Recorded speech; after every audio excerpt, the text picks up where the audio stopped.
कब्रिस्तान की कहानी। मनोहर का घर पुराने कब्रिस्तान के पीछे था और उसके घर के छत से वह कब्रिस्तान अच्छे से दिखता था। वह रोज उस कब्रिस्तान को पार करके ही अपने काम पर जाता था। मनोहर के दो बच्चे थे और दोनों बच्चे बड़े ही शैतान थे। बड़े बेटे का नाम रॉकी और छोटे बेटे का नाम विकी था।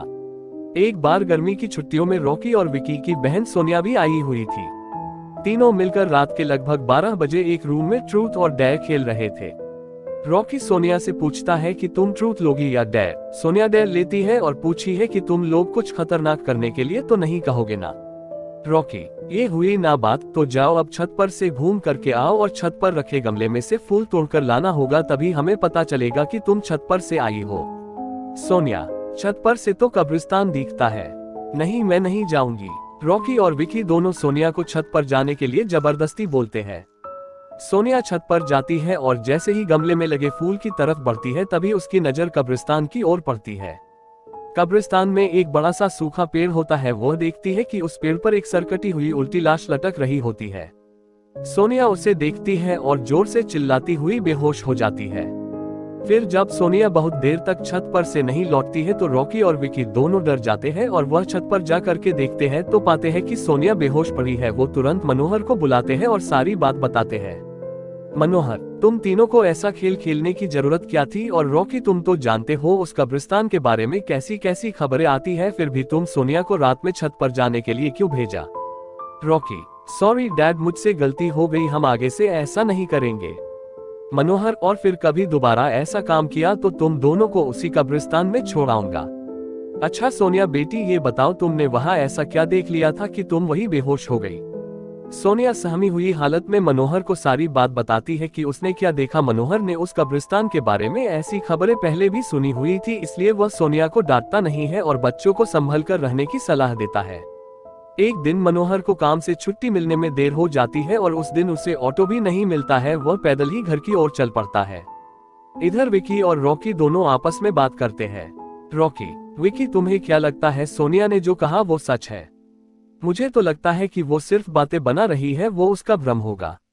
विकी, अरे नहीं भाई, तुमने उसकी हालत देखी नहीं, एक दिन भी और यहाँ रुकने को तैयार नहीं हुई। मुझे लगता है कि उसने सच में कुछ देखा होगा। रॉकी, चलो हम कब्रिस्तान में जाकर खुद ही देख लेते हैं। विकी, अरे भाई तुम पागल तो नहीं हो गए हो? मुझे अपनी जान बहुत प्यारी है, मैं कहीं नहीं जाऊंगा और तुम भी मत जाओ। विकी के मना करने के बावजूद रॉकी नहीं मानता है और वह अकेले ही कब्रिस्तान की ओर चल देता है। कब्रिस्तान का दरवाजा खोलता है और अंदर चला जाता है। वह उस पेड़ की ओर भी देखता है जिस पर सोनिया को सर कटी हुई उल्टी लाश दिखी थी।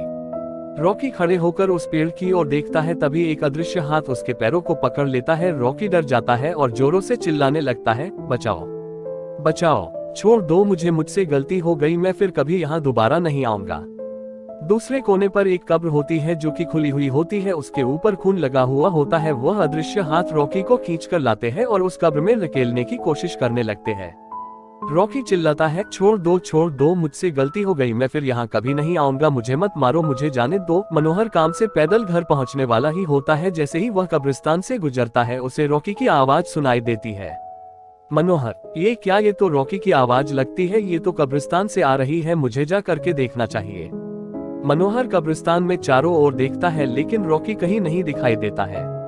वह घर लौटकर आ जाता है और विकी से पूछता है कि रॉकी कहाँ है। विकी, पापा, मेरे बार बार मना करने के बावजूद भी रॉकी कब्रिस्तान में चला गया। वो जानना चाहता था कि सोनिया जो कह रही थी वो सच है या नहीं।